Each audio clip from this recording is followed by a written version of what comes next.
The Searchers stand as a milestone in cinema history for its profound impact on storytelling, visual style, and thematic exploration.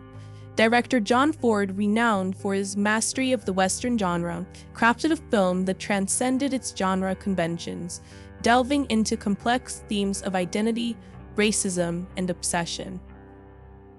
The story is believed to be inspired by the 1836 kidnapping of 9-year-old Cynthia Ann Parker by Comanche warriors who raided her family's home in Texas. She spent 24 years with the Comanches, married a war chief, and had 3 children.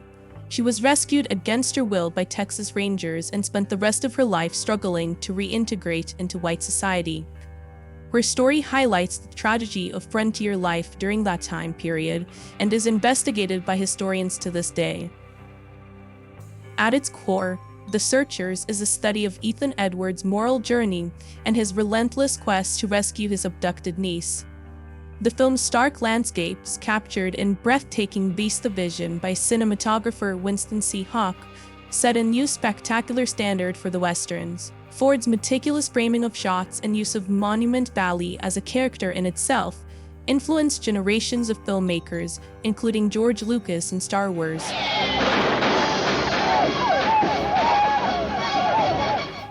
The Searchers challenge traditional Western narratives by portraying its protagonist as morally ambiguous. Ethan Edwards is driven not only by a desire to rescue his niece, but also by racial animus towards Native Americans. This complexity laid the groundwork for future films like Taxi Driver, where a morally ambiguous protagonist is obsessed with rescuing another lost child as a remedy for his own conflicted personality. And you sit there and suddenly this character, this lonely character, comes out of the desert or something, and he's absolutely terrifying. I mean, he just literally acts out the racism, the worst aspects of racism of our country, and it's right there. It's right there. And you could see the hate.